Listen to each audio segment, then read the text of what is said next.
Недавно я сходила на такой ром-ком фильм «Все, что тебя касается». Сюжет рассказывает о девочке, которая ищет своего отца.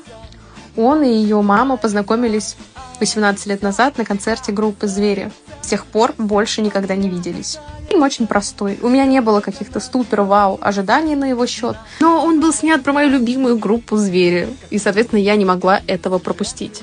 События фильма происходят на концерте в Лужниках, на котором я, конечно же, тоже была.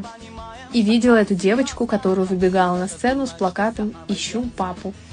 На концерте среди моих друзей была моя подруга, с которой мы как раз познакомились несколько лет назад на концерте «Зверей». До этого мы почти ежегодно ходили на их концерты и даже ездили в другой город на их выступления. И, конечно же, на премьеру этого фильма мы тоже пришли вместе с ней.